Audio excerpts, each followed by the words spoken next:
Bismillahirrahmanirrahim. Assalamualaikum warahmatullahi wabarakatuh. Teman-teman yang dirahmatin oleh Allah, semoga keberkahan, keberlimpahan, kebahagiaan dan kemuliaan selalu Allah berikan ke kita. Di sekolah kami setiap pagi mempunyai rutinitas yang dilakukan hampir setiap hari. Yang pertama, anak-anak menyanyikan lagu Indonesia Raya, kemudian bersama-sama melafadzkan Pancasila, kemudian membaca Al-Quran, dan membaca buku yang disebut dengan literasi umum. Ini kalau menurut saya suatu pembiasaan yang luar biasa. Anak-anak setiap hari dilatih untuk mencintai bangsanya, untuk mencintai Indonesia. Kemudian mereka dikenalkan dengan kitab sucinya yang menjadi pedoman hidup mereka untuk mulia tidak hanya di dunia tetapi juga di akhirat. Setelah itu mereka disuruh membaca sebagaimana perintah Allah di wahyu yang pertama, Iqra. Mereka membaca untuk menyiapkan diri, memenangkan persaingan di zamannya. Dan ini merupakan kebiasaan yang luar biasa. Ketika menyanyikan lagu Indonesia Raya, saya selalu teringat satu kalimat yang ada di dalam lagu itu. Bangunlah jiwanya, bangunlah badannya. Para pendiri bangsa ini, termasuk pencipta lagu W.R. Supratman, menyadari untuk membangun bangsa ini, maka bangunlah jiwanya, bangunlah badannya. Untuk apa? Untuk menuju Indonesia Raya. Indonesia yang suasananya seperti hari raya, hatinya senang, bahagia, rumahnya bagus, bersih, pakaiannya baru, layak, dan kuenya enak-enak. Indonesia yang seperti itu yang mau dituju oleh para pendiri bangsa kita.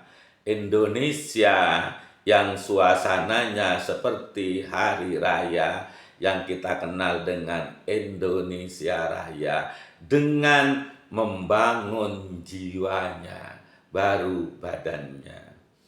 Alhamdulillah, puasa mengajarkan kepada kita untuk membangun jiwa kita. Pada saat puasa di siang hari, kita tidak boleh makan, kita tidak boleh minum, walaupun itu milik kita, walaupun itu halal.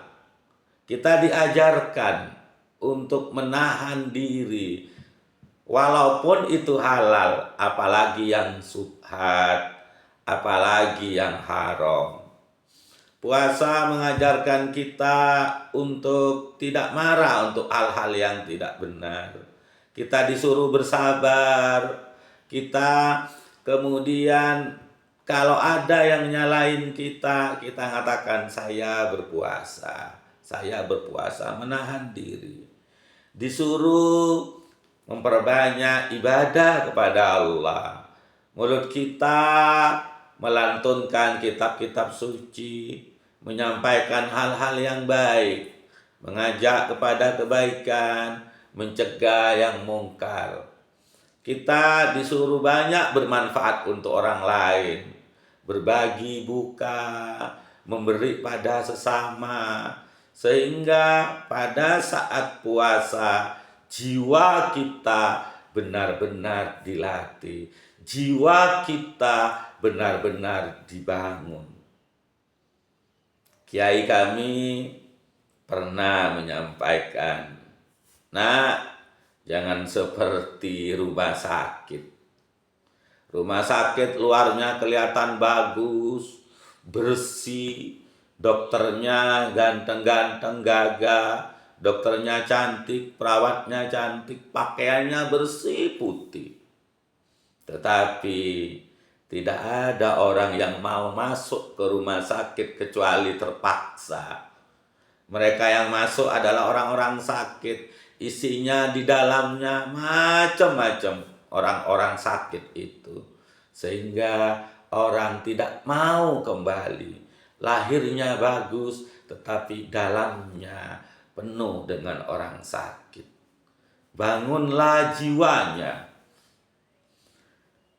Kiai menyampaikan kalau bisa seperti Masjidil Haram itu Lena, orang yang sudah datang ke sana pengen datang kembali, ada kerinduan untuk datang ke sana.